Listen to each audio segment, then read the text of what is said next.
दरवाजे को क्या हो गया? खुल ही नहीं रहा है। खुल जा।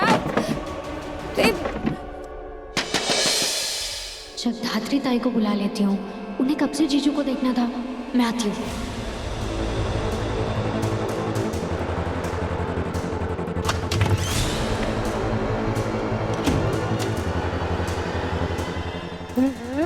रेडी हो गए आप? आपको जीजू को देखना था ना? हाँ, क्यों? तो वो आ गए हैं, जल्दी चलो। तू जा, 2 मिनट में मैं आती हूँ। बस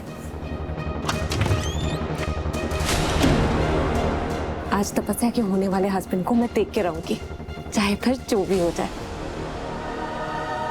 क्या करूं क्या करूं क्या करूं? पता नहीं बॉस कहाँ से आके उस रुद्र के सामने प्रकट हो जाएंगे। हे भगवान, कुछ तो हेल्प करो आज। बॉस ने रुद्र को देख लिया तो पूरा प्लान चौपट हो जाएगा।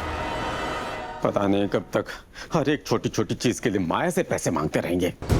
कब तक उसके फेंके हुए टुकड़ों पर पलेंगे हम लोग। एक काम दिया तो वो भी तुमसे ढंग से नहीं हुआ। नोट पैसा पता नहीं क्या क्या जाके बक दिया उसके सामने। अरे पकड़े जाने पे क्या बोलना होता है वो बताना चाहिए था ना मुझे। मुझे कौन सा पता था? मैं कौन सा स्कूल से सीख कर आया था? तो सीख क्या ना था ना भगवान। एक तो समझदार इंसान दिया होता मुझे लाइफ में, एक से बढ़कर एक नमूने इंस्टॉल किए हैं। मैंने ना पहले ही बोला हुआ था, मेरे से ये सब नहीं होता है। आप कैपेबल हो, आप इतने एक्सपीरियंस्ड हो, आप खुद ही कर लेते ना सब। हाँ सही है, मौका भी मैं देखूं, प्लान भी मैं बनाऊं, उसे एग्जीक्यूट भी मैं करूं, और कुछ ऊपर नीचे हो जाए तो पूरा ब्लेम भी मैं ही अपने ऊपर लूं। तो तुम क्या करोगे? सिर्फ अपना कमीशन लेने के लिए बैठे हो? एक तो अपने इस घर की लड़कियों को पता नहीं क्या हो गया, यूजलेस लड़की पसंद आते हैं। डैड, अपनी बेइज्जती क्यों कर रहे हो? मैं इस घर का दामाद हूँ, थोड़ी इज्जत से बात कीजिए ना। एग्जैक्टली, तुम इस घर के दामाद हो, तो यही सोच के तुम्हें रेस्पॉन्सिबिलिटी दी थी मैंने, ताकि अगर कुछ हो भी गया तो एटलीस्ट माया तुम्हें कुछ कहने से पहले 4 बार सोचेगी। पर तुमने तो पूरा प्लान ही। अरे डैड, वही तो हुआ है। मायावी ने तो कुछ कहा ही नहीं मेरे को।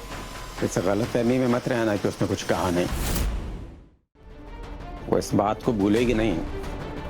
उसे सब पता रहता है कि घर के किस कोने में कहाँ क्या हो रहा है। अगर वो चुप है तो तूफान के आने से पहले की शांति समझ लो इसे। लास्ट वार्निंग दे रहा हूं मैं तुम्हें, अगर हमारे लॉन्ग टर्म प्लान को सक्सेसफुल बनाना है तो ये छोटी मोटी गलतियां करके माया का भरोसा तोड़ना अफोर्ड नहीं कर सकते हम। इन सब चीजों का ध्यान रखना होगा हमें। मैं निकलता हूँ, ओके? अरे नहीं बेटा, बैठो। अरे ऐसे कैसे निकलता हूँ? बिना मंगू के यहाँ की मिठाई खाने जाने नहीं देंगे। अरे मंगू हमारी गली की वर्ल्ड फेमस दुकान है वो। मैंने आपकी मम्मी को भी बताया था। लेकिन आंटी मैं तो मिठाई खाता ही नहीं हूँ, यू नो। अरे ये मंगू की मिठाई है, बहुत फेमस है। खाओ ना बेटा कुछ। लो ना। अब देखो ना बहनी, अगर ये पता होता कि आप आ रहे हैं तो मैं जरूर अपने हाथों से आपके लिए कुछ बनाती। नहीं, कोई जरूरत ही नहीं है। संपदा, इसके पहले कब गई थी रसोई में? कुछ बनाया था तूने, बता तो, याद है? अब इसका मतलब है कि मैं तपस्या से कह देती है, कुछ बना देती है बेटा, बना देती ना।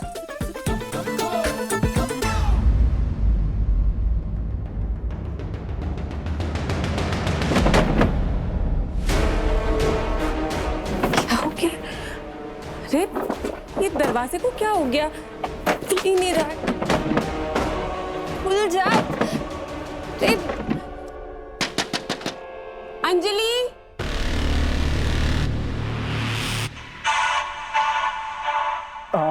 हाँ लेकिन शादी के बाद तो तपस्या के हाथ का खाना है ना आंटी। और नहीं तो क्या, पहले से खा के बोर हो जाओगे।